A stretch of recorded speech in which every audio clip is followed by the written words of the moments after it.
परमात्मा के चरणों में कोटि कोटि वंदन नमन। आप सभी का हार्दिक हार्दिक अभिनंदन। हम सभी के पुण्य उदय से आदिनाथ भगवान का ये पावन चरित्र, पावन कथा आपको सुनने का और मुझे उसे गाने का, कहने का अवसर मिला है। मेरा भी सौभाग्य है।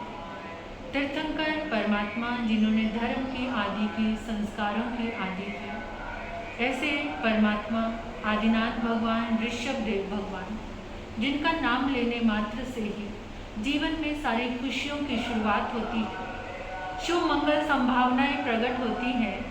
ऐसे पावन प्रभु की इस पावन कथा को आप अपने जीवन का आश्रय बनाएं और प्रभु का आश्रय लेकर मंगल की ओर आगे बढ़ें। पहले गीत की 2 लाइनें गाकर प्रभु के इस पावन चरित्र को मैं प्रारंभ करने जा रही हूँ। आदिनाथ प्रभु को नमन करो, तुम भव सागर को पार करो। आदिनाथ प्रभु को नमन करो, तुम भव सागर को पार करो। आदिनाथ कथा मंगलकारी हम सबके लिए है अधिकारी। आदिनाथ कथा मंगलकारी हम सबके लिए अति सुखकारी। आदिनाथ प्रभु को नमन करो रे, भव सागर को पार करो। भोग भूमि को बदला प्रभु ने, सबको जीवन का ज्ञान दिया। असीम कृषि का ज्ञान सिखा, सब कलाओं से रिश्ता जोड़ दिया। तुम कर्म करो और सुखी रहो, और आत्म धर्म से जुड़े रहो। आदिनाथ प्रभु को नमन करो, तुम भव सागर को पार करो। विवाह पद्धति राज व्यवस्था सबके नई शुरुआत करी। जीवन विकास और आत्म उन्नति की सबसे मिलकर बात करी। धर्म तीर्थ के स्थापक बन करके शुभ चरणों में तुम्हें ध्यान धरो। धर्म तीर्थ के संस्थापक प्रभुवर शुभ चरणों में मंगल गान करो। आदिनाथ प्रभु को नमन करो, तुम आत्म भाव में रमण करो। आदिनाथ कथा मंगलकारी जीवन को करती सुखकारी। 13 भवों की मंगल यात्रा।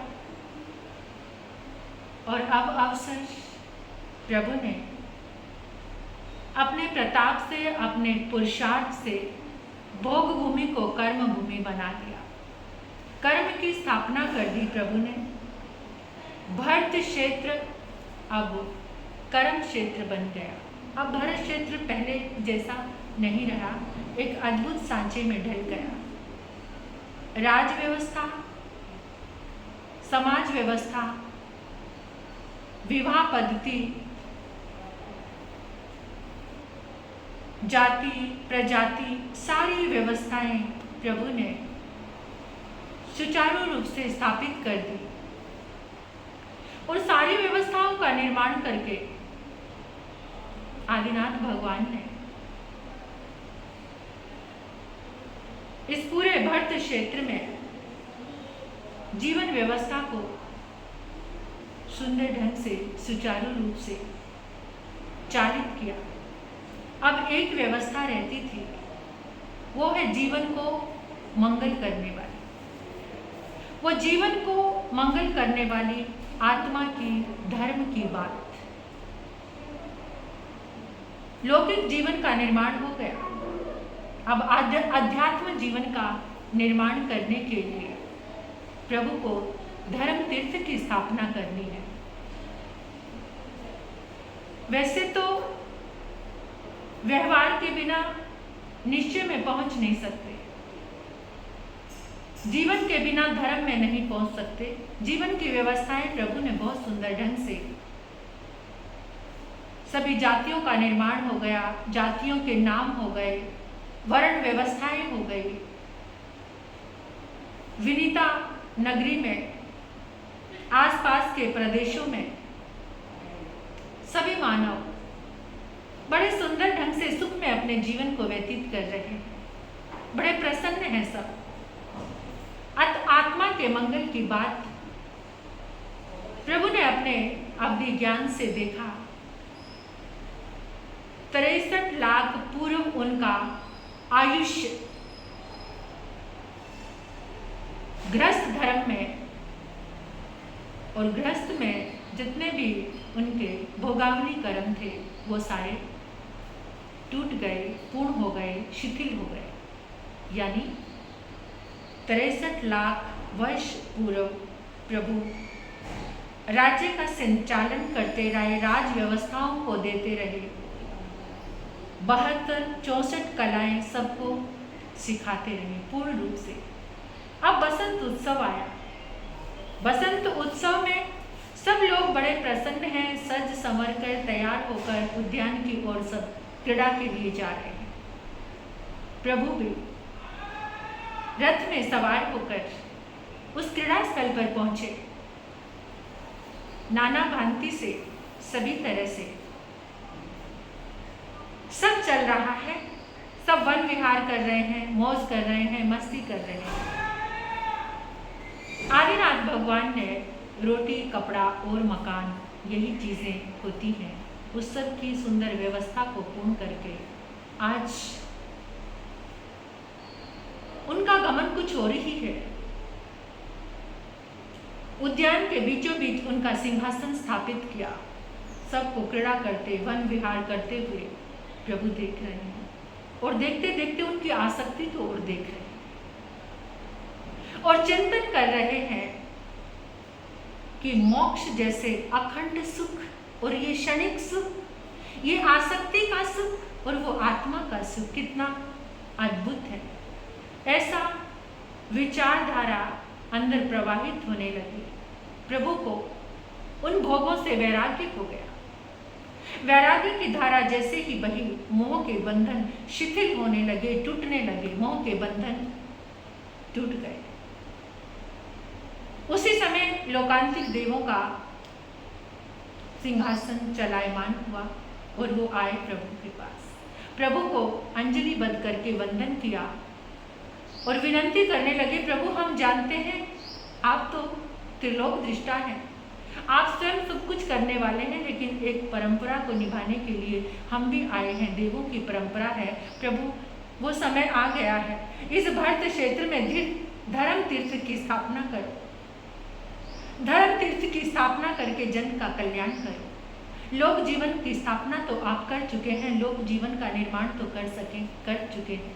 अब कर्म का निर्माण हो चुका है, अब धर्म का निर्माण करके सबका कल्याण करो।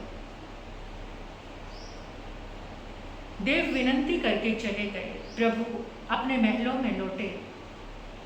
महलों में लौटकर सबको निमंत्रण दिया। अपने 100 पुत्रों को और 2 बेटियों को अपने समक्ष बुलाकर बिठाया और बताया कि ये जीवन और जीवन की व्यवस्थाएं क्षणिक हैं। ये जो विडंबना आप देख रहे हो, एक राजा है, एक सेवक है, एक शक्तिमान है, एक निर्बल है। भरत से पूछा ये क्यों है? भरत कहने लगे, प्रभु ये तो कर्म के अनुसार है, आपने ही हमें बतलाया है कि जो सुख मिल रहा है वो भी कर्म से, दुख मिल रहा है वो भी कर्म से। तो फिर जिसने अभी जन्म लिया है, उसने तो कोई कर्म नहीं किया, फिर वो दुखी और सुखी क्यों है?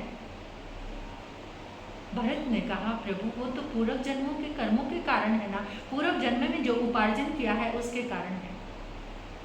प्रभु ने कहा, बस यही बात समझाना चाहता हूँ कि अब मेरा समय आ गया है निर्ग्रंथ बनने का, ग्रह त्याग का, प्रवर्जा लेने का। इसलिए भरत, मैं तुम्हें राज सिंहासन पर आरूढ़ करना चाहता हूँ। जैसे ही भरत ने सुना, एकदम निगाहें नीची हो गई, चेहरा उदास हो गया। प्रभु, आपके बिना तो एक पल भी जीवन की कल्पना नहीं हो सकती। मैं आपके बिना नहीं रह सकता। ये राज्य मुझे नहीं चाहिए प्रभु, मुझे तो आप चाहिए। आपके बिना मैं नहीं रह सकता। भरत, ये शाश्वत सत्य है। तीर्थंकर का जन्म जन कल्याण के लिए होता है, और फिर मैंने जो भोग भोगे, तीर्थंकर वो सब भोगों को अनासक्त भाव से भोगते हैं।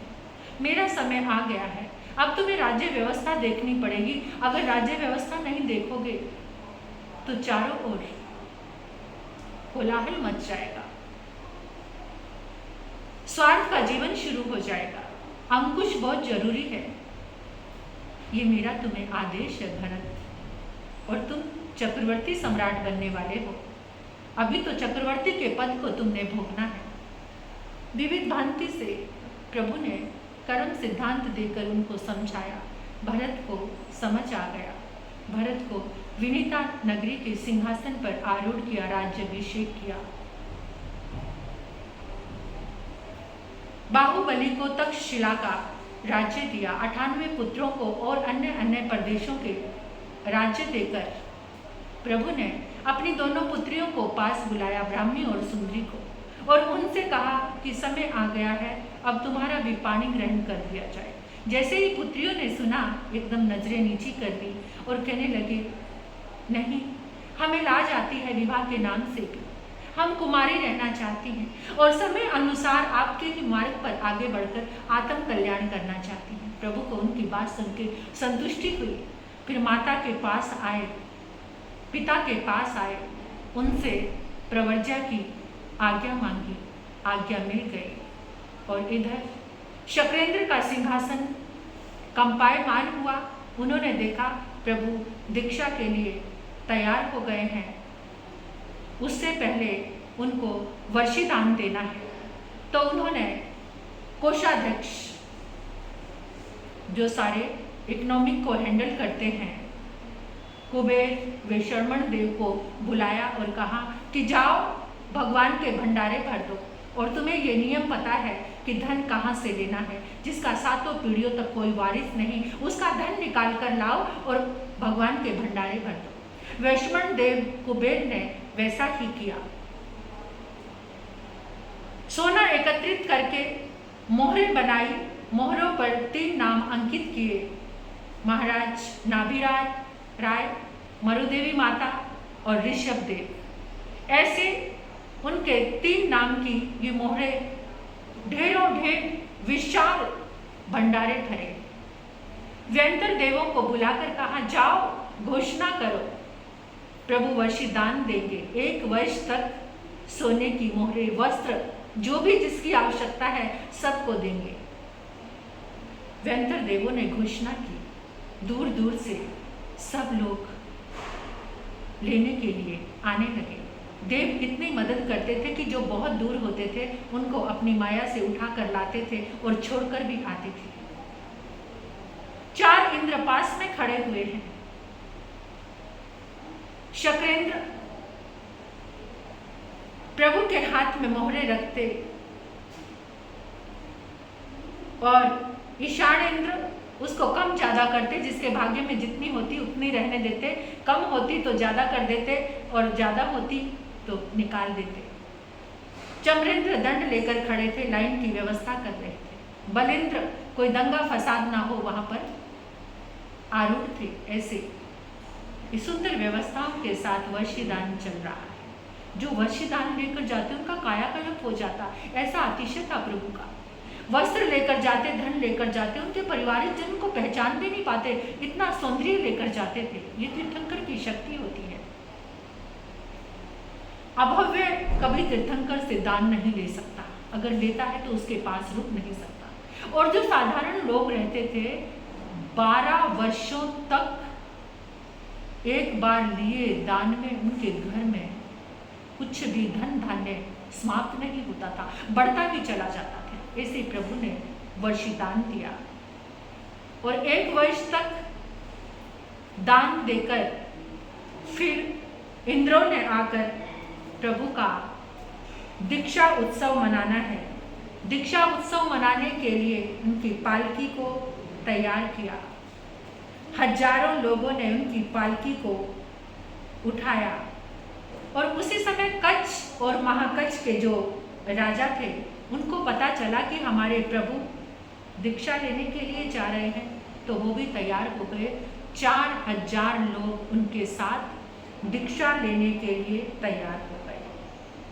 बहुत विशाल शोभा यात्रा, मंगला सुमंगला उनकी रानियां पालकी में बैठे हैं, माता पिता बैठे हैं, पुत्रियां बैठी हैं, भगवान उनके पुत्र विशाल जन समूह के साथ।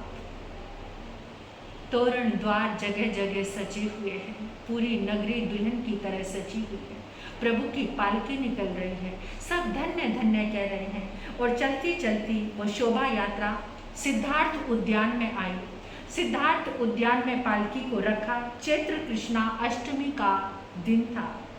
भगवान ने अपने हाथ से अपने सिर का लिंचन किया, 4 मुष्टि लोच की।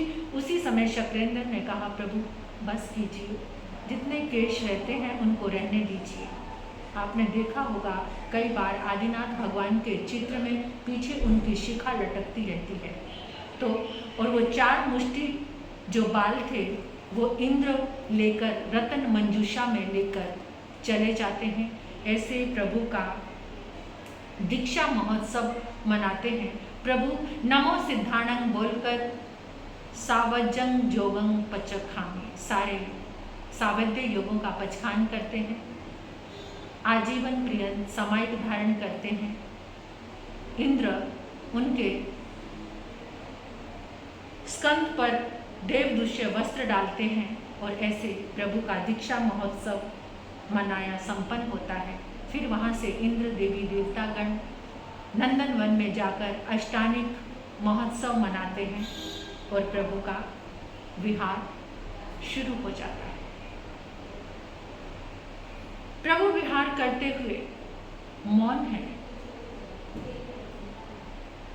वो भिक्षा के लिए हर रोज निकलते हैं, लेकिन भिक्षा नहीं मिलती।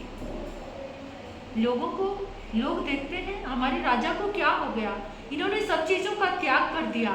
तो लोग भागते हैं, दौड़ते हैं, घरों में जाते हैं। जब प्रभु हर रोज भिक्षा के लिए निकलते हैं तो वो हीरों की, मोतियों की थालियां बनकर लाते हैं, मुकुट लेकर आते हैं, मालाएं मोतियों की लेकर आते हैं, कानों के कुंडल लेकर आते हैं, बैलों की जोड़ी सजा कर लाते हैं। महाराज कुछ तो लीजिए, हमारे भगवान हमारे राजा आए हैं। अपनी कन्याओं को सजा कर लाते हैं, कोई तो पलंग सजा कर लाते हैं, बिस्तर लगाते हैं। प्रभु इतना समय हो गया चलते चलते, इस पर आराम कीजिए। प्रभु मौन होते हैं और कुछ लोग फल फूल लेकर आते हैं। प्रभु उनको देखते हैं और मौन के साथ वापस लौट आते हैं। प्रभु के साथ जितने भी 4000 कच्छ महाकच्छ के राजा और अन्य जो दीक्षित हो गए थे, वो प्रभु को देखते हैं। ना वो सोते हैं, ना कुछ खाते हैं, फिर भी उनके शरीर में बहुत बल है, ताकत है। और वो देखते हैं हमारा शरीर कितना कमजोर हो गया है, कुछ खाने को भी नहीं मिलता, कुछ पीने को भी नहीं मिलता। भूख लगती है, प्रभु के पास आते हैं, प्रभु बहुत जोर से भूख लगती है, कुछ भी खाने को नहीं है। बहुत जोर से प्यास लगी है, कुछ भी पीने को नहीं है। प्रभु तो मौन है, उनकी निगाहें नीचे हैं। क्या हो गया प्रभु, पहले तो इतनी बात करते, आज इतनी उपेक्षा, हमें देखते भी नहीं है, हमसे बात भी नहीं करते हैं। आप तो इस ताप को सहन कर सकते हैं, लेकिन हमें तो ये गर्मी जला रही है। आप इस शीत को सहन कर सकते हैं, लेकिन हम ठंड से कांप रहे हैं। प्रभु, आपको क्या हो गया? पहले सब समस्याओं का समाधान करते थे, सब कुछ हमें देते थे, आज हमसे बात भी नहीं करते हो और देखते तक भी नहीं हो, नीचे निगाहें करके रहते हो। क्या हो गया है आपको? हम कैसे रह पाएंगे? और आप तो सोते भी नहीं हो, हम आपकी बराबरी कैसे कर सकते हैं? हम आपके साथ कैसे रहेंगे? जीवन की रक्षा का कोई तो उपाय होगा। जीवन कौन रक्षा करेगा हमारे जीवन की? अब सोच रही हैं, इधर कुआं इधर खाई। एक बार मन में भाव आया कि भरत चक्रवर्ती के पास राज्य में वापस लौट जाते हैं। फिर सोचा, उन्होंने तो वंदन करके हमें विदा किया था, वो क्या सोचेंगे? हमें तो बहुत लाज आएगी जाने में। अब इधर खाई उधर कुआं, बेचारे बहुत परेशान। इस विषम परिस्थिति का सामना करने के लिए कच्छ और महाकच्छ जो राजा थे, साधु बन गए थे, सब मिलकर उनके पास गए। उन्होंने सांत्वना दी। उन्होंने पूछा, उधर पूर्ति कैसे करें? उन्होंने कहा, एक ही मार्ग है, वनों में जो फल फूल हैं, कंद मूल, उनको खाकर गुजारा कर सकते हैं। अब सबके सब भूखे नहीं रह सकते। कितने दिन भूखे रहते? वहाँ तो प्रभु शक्ति थी ना, तीर्थंकर शक्ति थी, लेकिन उनके पास तो कोई शक्ति नहीं थी। और क्या हुआ? सब के सब वन में जाके कंद मूल खाने लगे। गंगा का किनारा था, गंगा के किनारे आकर सब रहते, गंगा का जल पीते, और वहाँ से ऋषि मुनि और तापस परंपरा का निर्माण होता है।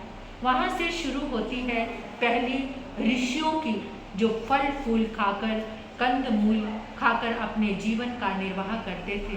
लेकिन उन्होंने प्रभु भक्ति नहीं छोड़ी।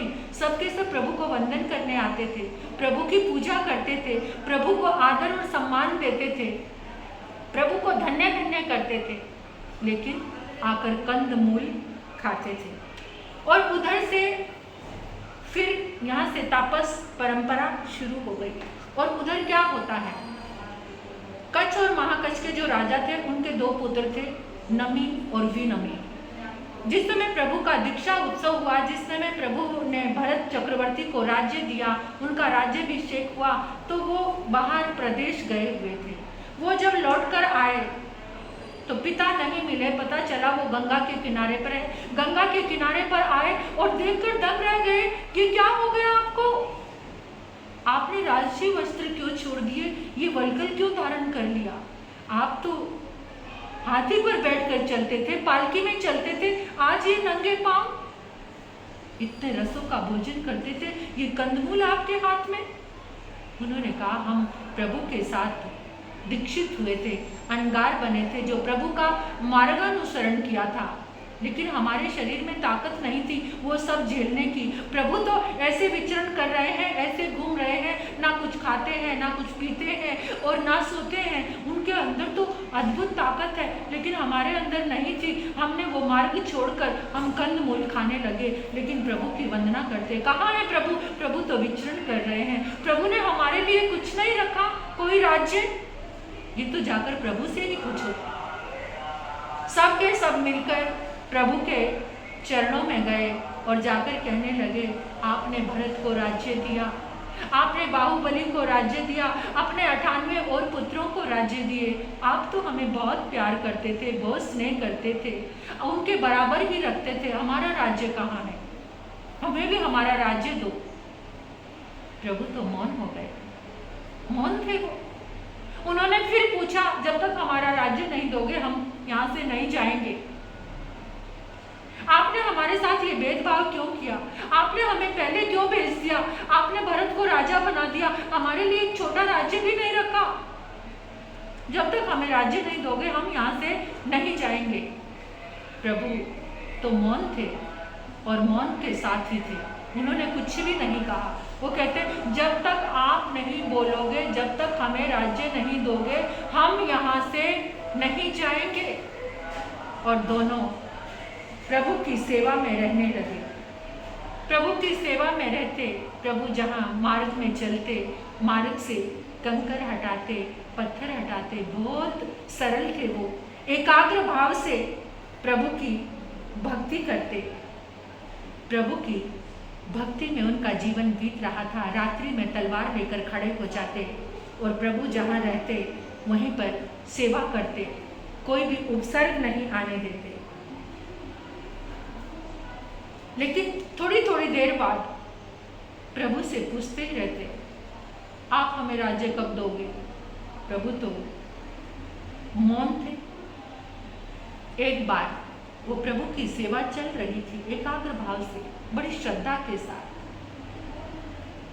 धर्मेंद्र नागों का राजा प्रभु के दर्शन करने के लिए आया, वंदना की, नमी और विनमी की भगवान के प्रति अटल श्रद्धा देखी। देखा कि प्रभु चलते हैं तो वो पत्थर हटा रहे हैं, कंकर हटा रहे हैं, कांटे बिन रहे हैं, प्रभु के चरणों में वंदन करते, उनके चरणों में ही रहते हैं। तो उसी समय धर्मेंद्र ने पूछा, तुम भगवान से क्या मांगते हो? अपना राज्य मांगते हैं। भगवान ने हमें राज्य नहीं दिया, बाकी सबको दिया। जब तक राज्य नहीं देंगे हम यहाँ से नहीं जाएंगे। धर्मेंद्र ने कहा, प्रभु तो अकिंचन हो गए हैं, उन्होंने सब चीजों का त्याग कर दिया, सारे राज्य को छोड़ दिया, अब वो तुम्हें कुछ नहीं दे सकते। क्यों नहीं दे सकते? तुम जाके भरत से मांगो, भरत तुम्हें राज्य दे सकते हैं। हमारा भरत से क्या लेना देना है? हम भरत के पास नहीं जाएंगे।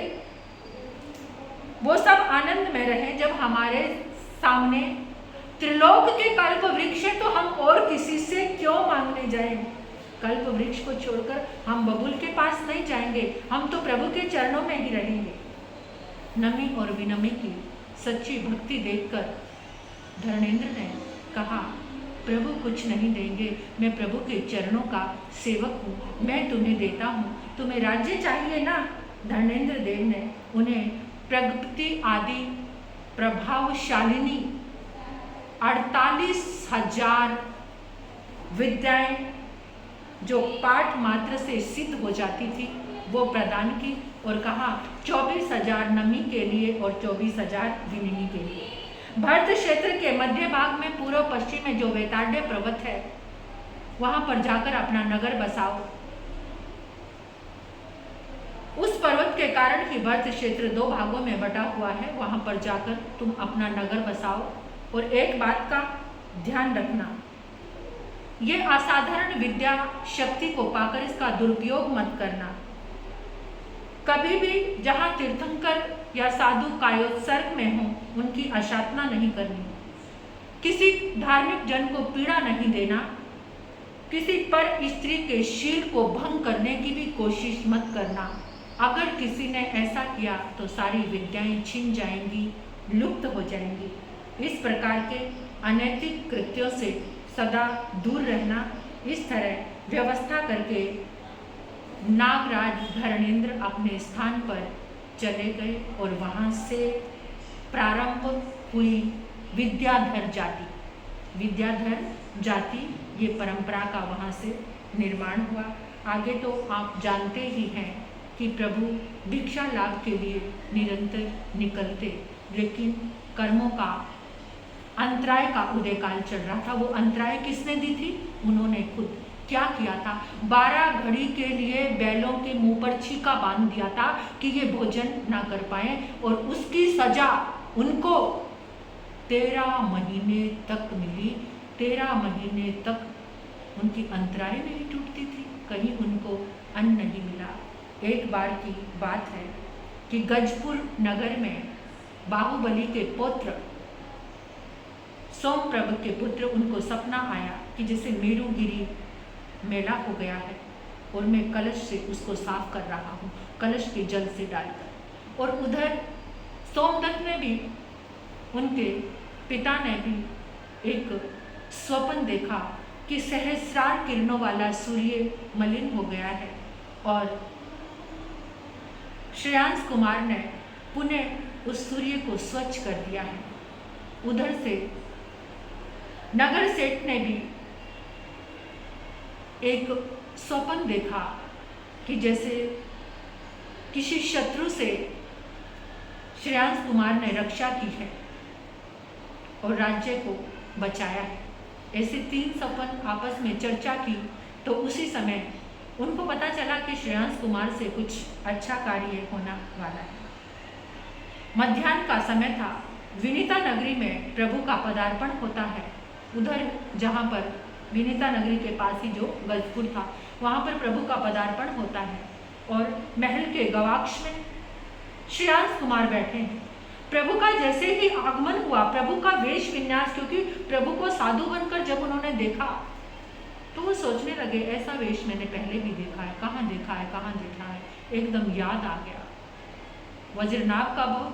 प्रभु ये वज्रनाभ थे और मैं इनका सारथी था और इन्होंने वज्रसेन तीर्थंकर के पास दीक्षा ली थी, मैंने भी ली थी। वही वेश, वही धारा, वही भाव, बिल्कुल ऐसा लगा जैसे वही चलते आ रहे हैं। जाति स्मरण ज्ञान हुआ। जाति स्मरण ज्ञान में देखा इतने समय से प्रभु का अंतराय भी आहार का टूटा था कि प्रभु को इतने समय से आहार नहीं मिला। एक तुरंत दौड़े और दौड़े दौड़े जब नीचे आए तो सेवक के सिर पर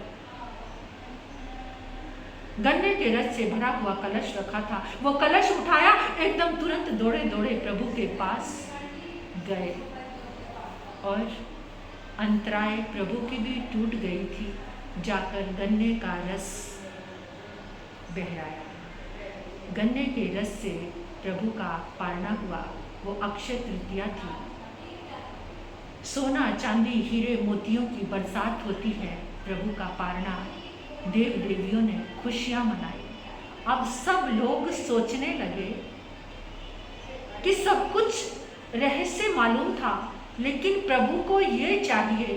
आहार देने का रहस्य किसी को भी मालूम नहीं था। ये श्रेयांश कुमार को कैसे पता चला?